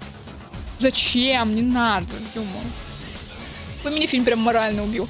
Я не могу сказать, что есть фильм, который меня прям морально убили. Но есть те, которые, знаете, я просто вспоминаю и такая думаю, типа, нахрена я посмотрела, типа, там, не знаю, сербский фильм. Не смотрите сербский фильм, оно того не стоит, ё-моё. Сестре как-то описывала, что там происходит, это вообще пиздец. Сид и Нэнси, Сид и Нэнси, ёперный театр, ё-моё. Ну тоже такое тленище, но в принципе забавно. Может, мне очень нравится там то самое, как там, как это называется? Ё-моё, я путаю слова. Развить депрессию Сид и Нэнси? Нет, Сид и Нэнси точно нет. Развивать депрессию не надо. Или ты про этот самый, про сербский фильм. Сербский фильм, он просто мерзкий. Или ты сестре отвечаешь, я вообще запуталась. Но я утрирую, просто МБ неприятная грустянка. Сербские народы, песни слушайте, советую. Вот, сербы, возможно, отличные музыканты. Например, вот есть группа, сейчас скажу. Блин, у них песня Вим есть. Я не помню, как она называется. Группа сама. Сейчас скажу. У сербов есть крутая метал-группа. Называется она, внимание, Мецатоль. Мецатоль, все. Классная, просто безумно клевая метал-группа. Я ее слушаю очень часто. Сид и Нэнси. Про это, типа, я очень люблю биографические фильмы, так или иначе. Или фильмы, которые основаны на каких-то людях. Ну, Сид и Нэнси, вот они из фильма. Вот реальные, там вся ерунда, типа загадочное убийство. Там, если что, это вообще не секрет. Там этот фильм начинается с того, что Нэнси мертва, окей? То есть, типа, вообще не переживайте, я не спойлерю вам, если я это говорю, окей? Но, в принципе, можно посмотреть. Я этот фильм вообще посмотрела, потому что там снималась Кортни Лав, вообще просто в промежутках. Знаете, она там в начале появляется, где-то в серединке появляется, и все, больше нет. Но я чисто из-за нее смотрела Сид и Нэнси, потому что я, какой бы сукой ни была эта Кортни Лав, но ее группа Холл просто состроила мою личность. Я обожаю группу Холл. Слушайте, я могу так просто весь стрим оставшийся сидеть, типа, ё-моё, смотрите, картинка, не этот Холл! Чё, блин, мне S-Холл показали, ё-моё, ну, вот. Вот это Кортни Лав. Кортни Лав, вот она блондиночка, красотка, боже мой, жена Курт Кобейна, если что была, да, родила ему дочь. Фрэнсис Бин Кобейн ее звать вроде бы. Ё-моё, знаете, у меня память хорошая, только, блин, на всякие бесполезные факты. Типа, нахрена кому-то знать, что 8 апреля 1991 года застрелился вокалист группы Mayhem Йерингве Уоллен? Зачем кому-то знать? Что уже 5 апреля 1994 года застрелился Курт Кобейн. Нахрена кому-то это знать? Боже мой. Вот это Холл, вот это реально дрень была, вот это дрище. Моя любимая группа, люблю слушать до безумия, моя любимая просто. Что вы там поете, что вы там поете? I am doll eyes, doll legs, да, ё-моё. Deep Dark Hole, да вообще ёпер, не знаю. Ground Hole Image, а вот, кстати, они. Это уже там позднее что-то. Да? Кортни Лав. Уже там с другими ребятами, уже тут даже не женщины с ней играют. Это что такое? Кортни. Что-то Кортни Лав решила возродить свою группу Холл без женщин. Ты поешь для женщин о женщинах, ё-моё, Кортни. Верни женщин в группу. Не, просто реально, ее песни, именно группы Холл и Кортни Лав, потому что, насколько я знаю, она в основном была автором песен. Блин, они прям, знаете, они прям такие девичьи, я не знаю. И знаете, они не стереотипно девичьи. Ее песни, они прям показывают вот эту вот, даже я не знаю, вот эту вот отчаянность женскую, что ли. Что-то такое, понимаете? Она типа говорит с вот этими вот убитыми, уставшими, просто помученными жизнью девочками-подростками на одном языке, благодаря своим песням. И просто, знаете, например, даже если смотреть по ее альбомам, самый первый альбом типа Pretty on the Inside, да, боже мой, это прям, она прям орет, там, она прям говорит, типа, я тебя ненавижу, там вот такая вот хрень, типа, ты ненавидишь меня, типа, ты насилуешь мою душу и прочее, да. Я вот условно говорю, да, например, уже Live Through This, типа, живя сквозь это и так далее, это уже больше как некое такое принятие, взросление, там, вся ерунда, я прям, знаете, это прям видно, первые 3 альбома именно, это прям, можно проследить это все. И все равно я обожаю Live Through This, кстати, это офигенный альбом, лучший просто. Прям видно это взросление, там уже поднимается тема материнства, там жестокой красоты какой-то. И при этом, знаете, силы и хрупкости женщины. Я не знаю, как так получается, но это прям такое восхваление некое женского бытия. И даже фиг знает, как можно правильно описать. При этом эти песни Холл, они и про слабость, и про силу, и про разбитость, и про усталость, и про гнев женщин. Я не могу. Это прям очень круто. У меня одни из любимых зарубежных групп — это Beach Alert, Холл и Seven Year Beach, благодаря твоим рекомендациям. Вот, хороший человек. Seven Year Beach, они тоже очень сильно такие были. У них первый альбом, они очень много говорили, типа там высказывались на всякие темы. Мне очень нравится песня Dead Man Don't Rape, типа мертвый мужчина не насилует, типа. Эта песня, получается, названа в честь последних слов или в честь слов одной американской преступницы, которая была проституткой и убивала мужчин, короче. Люблю Ратом. Rage Against the Machine тоже очень клевые, они очень... я не могу сказать, что они прям провокационные, но они прям... Можно в некой степени сказать, они голос народа были. В свое время. Они там про вот эти вот все темы пели, орали, там такие типа, о, все... Синяя лента вместо свастики у нас теперь, ребята, во! Понимаете? Синяя ленточка. Че, вообще красота, понимаете? Я просто именно поэтому люблю по большей мере какую-то старую музыку. Хол особенно. Боже мой, Хол это прям отдельное место в моем сердце занимает, понимаете? Еще, конечно, клевые Луна Чикс, но они больше такие, знаете, как-то... Я их очень люблю тоже. Но они... Не знаю, но... Как бы так их описать, знаете? Это вообще далеко не Хол. У них от Хол нету ничего. Они самостоятельная группа. Они просто веселые панкушки, которым просто весело, знаете? От них прям такой вайб, типа, нам прикольно, нам клево, нам весело, ё-моё.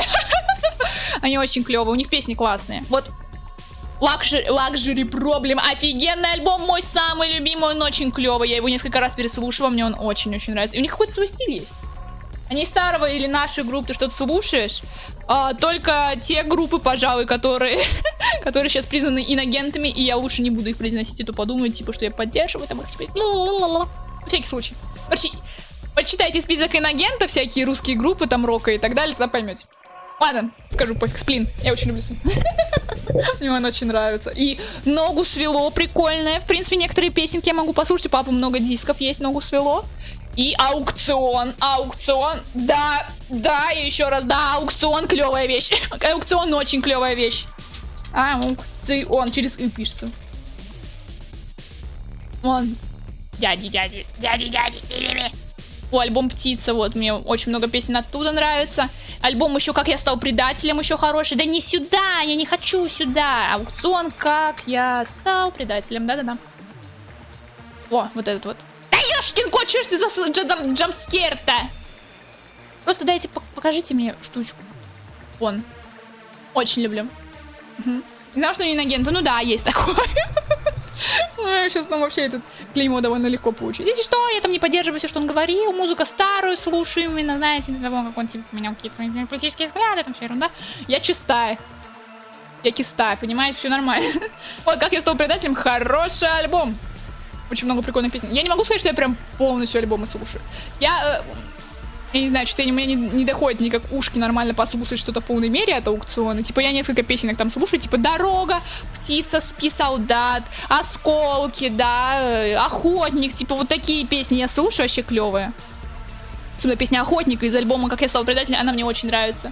В принципе, там у человека, который... Извините, я не знаю, как зовут вокалиста, но у него такой голос звонкий, просто пипец, он очень клевый.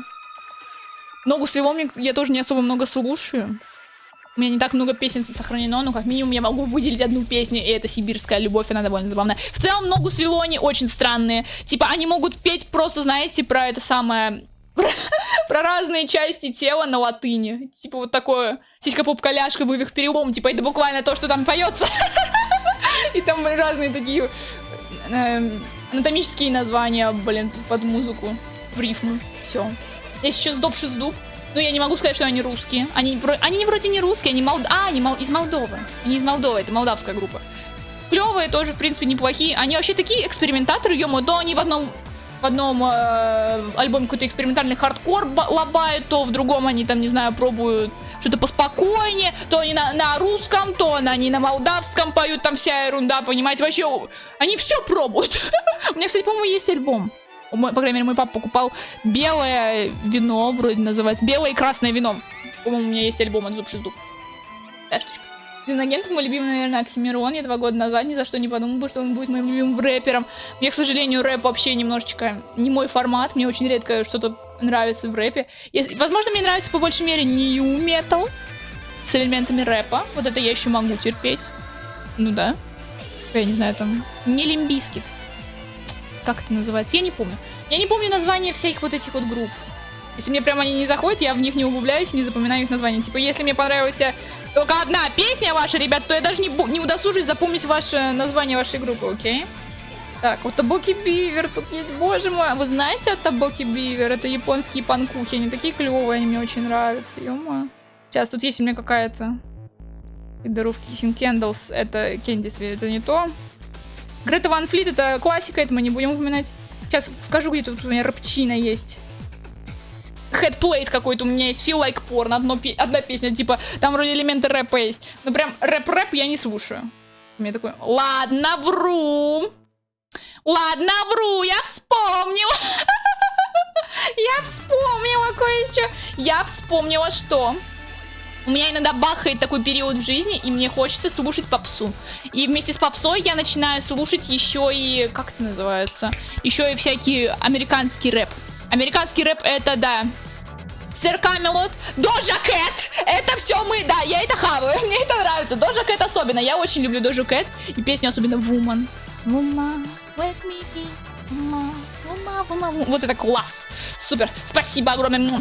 Облизываю пальчики, слушаю тебя еще с альбома Hot Pink. Спасибо большое, Дожа Кэт, что существуешь. Да, ты иногда творишь какую-то странную хрень, но я тебя все равно люблю.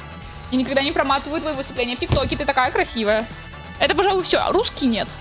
Ты знаешь, сейчас буду сидеть такая, а нет, слушаю. Ну, вроде не, я вообще не припомню, что я слушаю. Ладно, я вспомнила. Одна только шняга, дельфин. Ладно, все, хорошо, ладно. Поймали меня за хвост. Есть дельфин. Ладно, я его слушаю.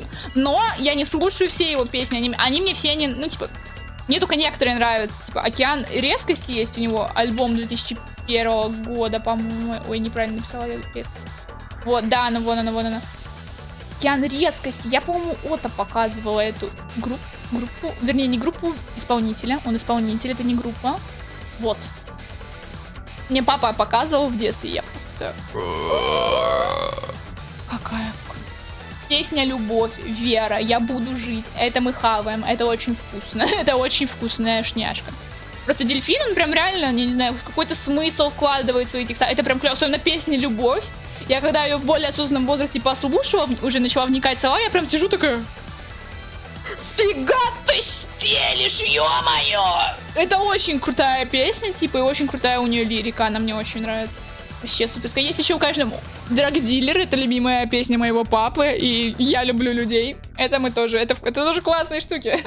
Это тоже очень прикольные вещи. Ладно, все, извиняюсь, я, наверное, заболталась уже. Не, просто, знаете, не давайте мне говорить про музыку. Я тогда начинаю все, я начинаю плыть, я начинаю слишком много говорить. Музыка — это слишком круто. Понимаете? Блин. Я еще... Вообще мы начинали с фильмов, блин. Я хотела вам рассказать про фильмы, которые я смотрела, и рассказать, что там с ними вообще. Сид и Нэнси мы закончили. А кролик Джо-Джо? Как можно не рассказать про кролика Джо-Джо, про фильм про маленького нациста? Как можно про это не рассказать? Я умирала в меломаны вообще. Фига, что это был за голос? Что за чушь? Я меломаны вообще все слушаю в зависимости от настроения. У меня это редко бахает, типа... Раньше я прям вообще жестко металлистская была, но сейчас я все равно больше предпочитаю всякие с инструментарием всякие музыки. То есть, типа, я сейчас себе сильно не ограничиваю в этих самых... В жанрах. Я, наоборот, предпочитаю какие-то экспериментальные жанры, например, там, металл с фольклорными какими-то инструментами, там, вот такая ерунда. Обожаю это. Или там электронщина какая-то, или все такое. Типа, я это слушаю. Раньше такого не было. Но все равно я очень строга к выбору песен. Типа, прям все я слушать не буду. Наркану нам сердечко кинул. Ой, боже мой. Ладно. Вообще, ладно. Про кролика Джо хотелось поговорить. Я просто кратенько скажу, «Кролик Джо-Джо» — это классный фильм, который запретили у нас в продаже, потому что... Ой, в прокате, потому что решили, что если там есть маленький нацист, то тут будет пропаганда нацизма, но нифига подобного.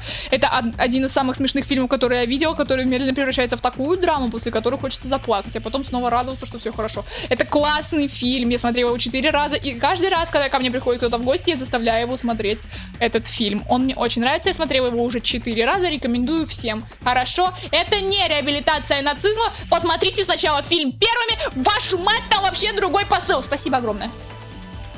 ну да, там уже этого мальчика, воображаемые другие. Осуждаем мы такого человека. Был да всплыл, и слава богу. Какого года фильм «Кролик Джоджо»? Он относительно новый. Сейчас скажу тебе точно. Предположу, наверное, что 17-й год. «Кролик Джоджо». 2019. Ну, почти угадала, да. Там Скарлетт Йоханссон играет, вся ерунда. Вы же знаете Скарлетт Йоханссон? Я Скарлетт Йоханссон, типа, знала до этого. Ну, типа, я посмотрела «Кролика Джоджо», папа такой, типа, Скарлетт Йоханссон, смотри, я такая, ой, я знаю, кто такая Скарлетт Йоханссон. Он такой, типа, назови фильм, я такая, я не знаю. И он такой, типа, иди смотри «Люси» со Скарлетт Йоханссон. Ну вот. Я посмотрела «Люси» со Скарлетт Йоханссон. Тоже классный фильм вообще. Рекомендую к просмотру, но я его не пересматривала с того момента, как я его посмотрела в первый раз. Типа, иногда вспоминаю, типа, о, да, фильм «Люси», мозг работает на 100%, пиу-пиу, все дохнуть. Ну, классно. Я очень люблю еще боевики. Я люблю боевики, сейчас, правда, не смотрю. Могу порекомендовать 2. Сейчас, я человек простой. Я не могу просто... Я сама, знаете, я человек такой. Мне нужно видеть какое-то визуальное подтверждение или что-то визуально видеть, чтобы воспринимать нормальную информацию. Так что, знаете, я предположу, что вы такие же, как я, поэтому буду показывать вам картинки всех этих фильмов, да? Сейчас. Первый фильм «Скорость». Просто какой скорость. Фильм. 83, что ли? Нет, не 83, не та скорость, не та. Это какой-то русский фильм, походу, да? Мусаханова, да, походу оно? 94-й? Да, вот он, вот этот фильм с Киану Ривзом. Который кто? Правильно, Нео из «Матрицы» и тот мужик из «Сайберпанк». Я не шарю, кого он там играл в этом киберпанке. Мне, если честно, фиолетово на эту игру. Короче, «Скорость» — это очень крутой боевик, он мне очень понравился. Прям, знаете, первая и последняя половина фильма — это такая чухня. Вот середина — это очень классный вот момент. Прям вообще, это был первый фильм, боевик, из-за которого у меня очко прям сжималось до размера, блин, бобового зернышка. Это вообще капец. Он прям держит напряжение, знаете, прям адреналин такой накатывает, блин, ты переживаешь за эти герои. Очень классный фильм, очень, блин, прям рекомендую. И «Звездный десант». Мне папа его рекомендовал. У меня как-то руки дошли его посмотреть. Да, вот он, «Звездный десант». Офигенный! Ну тут уже типа про инопланетян, много кровищи, красивая женщина тут у нас есть, да, угу, типа, знаете, это что такое? Это не то, что нам надо, нам нужен «Звездный десант», классно, классное, блин, произведение, спасибо огромное, кто бы его не создал, это реально очень клевый фильм, папа рекомендовал мне реально очень хорошие вещи. Вообще как-то папа всегда получается, у него хорошее, чтобы мне порекомендовать. Вот. Угу. Все, всем быстро смотреть, я порекомендовала классную вещь. Вы все должны это посмотреть, поставить лайк, подписаться на канал и сказать: маме, я тебя люблю. Понятно? Приказ. Вот как-то так. Блин, у меня уже скоро будет 1 ночи. Я решила попозже начать просто ради эксперимента. Смотри, сколько людей придет, опять-таки, что-то ты... Промахнулась я опять, походу, со временем. Я немножечко выдохлась, немножечко. Так что давайте будем заканчивать. Спасибо огромное, что пришли. Ё-моё, сейчас музыка. Моя ж ты прелесть. Сколько мы там прослушали композиции? Почти все композиции из Tekken 5 прослушали. Прикиньте, капец какой. Спасибо огромное, что пришли. Увидимся в следующую субботу. Возможно, что-нибудь интересное придумаю. Возможно, нет. Возможно, я резко скажу, типа, я беру перерыв. Ха-ха-ха-ха, что-нибудь такое. Чек, не стримит ли Гао? Сейчас чекну. Не стримит еще. Еще не стримит.